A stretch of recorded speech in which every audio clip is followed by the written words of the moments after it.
Hello and welcome to my best movies, or my favourite movies, maybe not the best, but my favourite movies of 2020.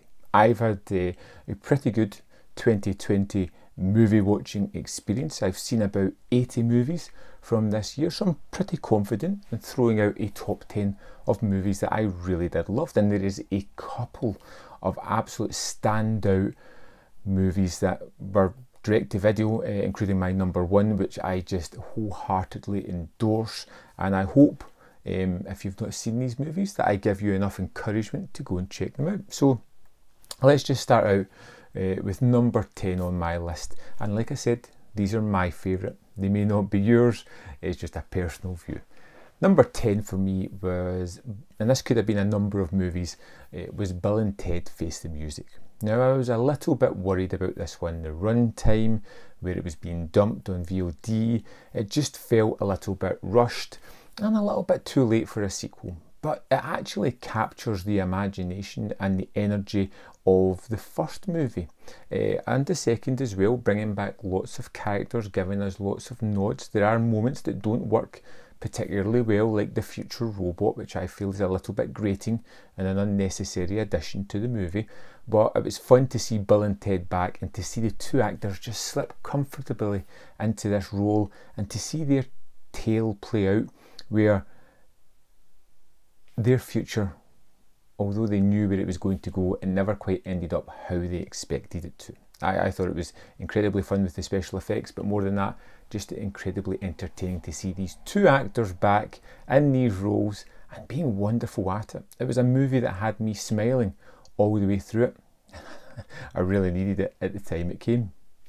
Number 9 for me was Tenet, the biggest blockbuster on my list, a movie that I didn't go to the cinema to see. I just recently seen it at home.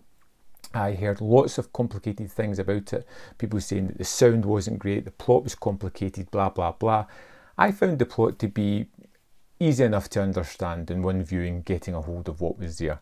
What really captured my imagination was the fantastic action and the way it reinvigorated itself on the second half of the movie, as it kind of loops a little bit. I found the characters to be not as three-dimensional as I would hope, but like I said, these wonderfully big-budgeted, incredibly inventive action set pieces are the thing that drives the movie forward. It's a film that, since I've watched it, I've wanted to go back and revisit it. I think it, although it suffers from that Nolan feeling a little bit cold and clinical, it's still something that I feel is a spectacle, still something that I think is worth going back to revisit, and something that I'm eager to do already. Tenet for me was really fun, and I'm glad I got to see it at home, because I really struggled with the sound levels, and I had to have the subtitles on to just hear what the characters were saying in certain scenes. Number 8 was Netflix's The Five Bloods, a movie where Delroy Lindo just put down a marker for the best Oscar winner, because his performance is downright outstanding.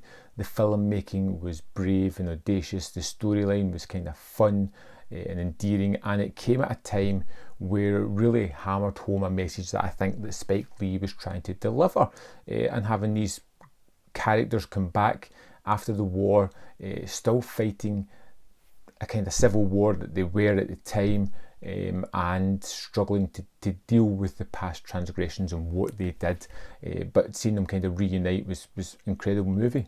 I thought it was really entertaining and really well done, and just like I said, dropped at the perfect moment.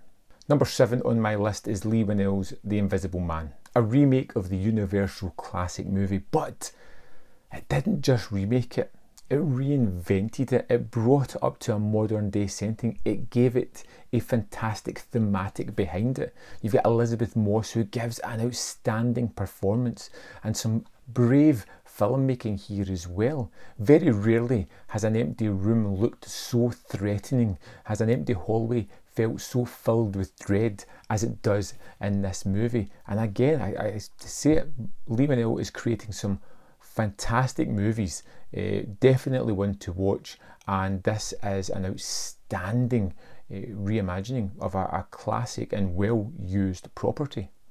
Number 6 for me is Brandon Cronenberg's Possessor. I saw this way back early in the year in a preview screener, and it was outstanding. One that really got under my skin. A movie that touched on all kinds of different topics. A movie that I want to go back to see, and I'm reluctant to go back and see it again. I think a lot of the thematics hit home, and the violence which comes is very realistic and very off-putting and bloody and spectacularly awful, and explosive as well. And it's a movie that I don't really want to go into too much detail about, but if you get a chance to see Possessor, I would highly recommend this one. Number 5 for me is 12-Hour Shift. Now, this was out of nowhere movie for me. Had never heard of it. Angela Bettis stars in the main role, and she is wonderful as always. This is about a nurse who's starting a 12-hour shift. She has a side gig of passing organs off to a gangster. Some of these organs go missing, and it's about trying to find new ones within this shift as everything is just hitting the fan. It is riotously funny, like a black comedy of the highest regard. Amazing performance from the lead actress, who is always wonderful in my eyes. A movie that was really surprising, filled with supporting characters that were just hilarious every time they turned up, and was a real winner for me. A movie that I've heard practically no one talk about, and that's a real shame, because this was just wonderfully hilarious and entertaining just from the off. Well worth checking out. Number 4 for me was Guy Ritchie's The Gentleman, a movie that I've saw 3 times this year, and I find it getting better and better, becoming one of my favourite movies of his. I think he's taken all of the tricks he's used in screenwriting and filmmaking and rolled it all into one ball. It's a movie that I think surpasses Lock, Stock, and may even be better than Snatch in my eyes, and it's got some wonderfully horrible characters as well as some downright audacious language in it as well. I think Hugh Grant is wonderful as this lascivious journalist who is just, well, he's driving the story forward, but he's disgusting, and it is highly entertaining. At no point did I not want to hear his loquacious telling of this tale, but I knew he was going to have to get his comeuppance. It's a wonderful gangster movie, I think, with key performances all round, and it's just so entertaining. Number 3 for me, and a real surprise this year, was Host. I'd say it's the one out and out horror movie that's on my list. This just over an hour was wonderfully done. It's a movie about a group of friends catching together on Zoom. They're going to have a fun seance. Things go wrong, and a spirit starts to attack them, but it's got some wonderful atmosphere and real dread and scares in amongst it. I jumped a few times while watching this. It got right under my skin. It's wonderfully adept at what it's doing, and because of that truncated runtime, it doesn't feel the need to pander or draw things out with silly exposition or character moments. We just get flung into the story, and it's expertly done. Host is, like I said, little over an hour and well worth checking out. Get the lights turned low and the volume turned high, and you will love this one. Number 2 for me was Palm Springs, Andy Samberg's comedy movie that really just takes the idea of Groundhog Day and then throws us into a situation. And I love that we don't need a precursor to this. As we're thrown into this movie, we find our main character who's been living this life or this day over and over hundreds of times and knows exactly where everything is going to happen and how it's going to play out, and he just doesn't care. He just gets up, drinks, lives the day over, and begins again. And it was the most realistic I felt to that scenario. It's probably something that I would do.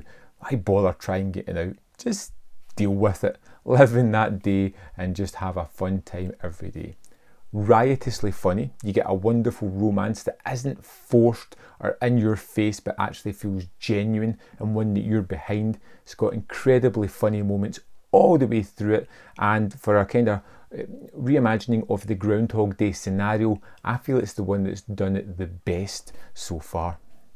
Number one for me, and I just watched this again just to reconfirm my thoughts on it, and I feel it's an absolute brilliant movie that gets better on a rewatch, and that is The Wolf of Snow Hollow. Jim Cummings came to my attention with Thunder Road, which I thought was wonderful, and it feels like he's taken a lot of the characters and scenarios and repurposed them into what could be classed as a genre movie. It is all about a serial killer in this small town, but we focus on the one character as he struggles to deal with a lot of personal problems while trying to solve this crime. But it's so nuanced with the characters. They're so fleshed out, they're filled with so much anxiety and dread and self-loathing and lack of self-confidence that it just makes you endearing to all of them. Watching our main character's rage issues, his alcoholism, his stress of trying to deal with his father, who's the sheriff, who is a close to death's door. It's such a wonderfully engaging movie with an amazing lead performance by Cummings as well, who writes, directs and stars in this one. The plot itself is kind of typical of serial killer movies. It leans towards the supernatural, but our characters are rather pragmatic about that whenever it is brought up, and it's just becomes a reoccurring joke. It's ridiculously funny. It's ridiculously endearing. It's a movie that could quite easily be bypassed by a lot of people. But after watching it for a second time, would I feel as if I got a lot more out of it? I am way more comfortable in saying that you should definitely check this out. It's my number one of the year, by far, for a reason. I'd love to know what your favourite movies of the year were. Let me know in the comment box below, and I will see you next time on Man v Film.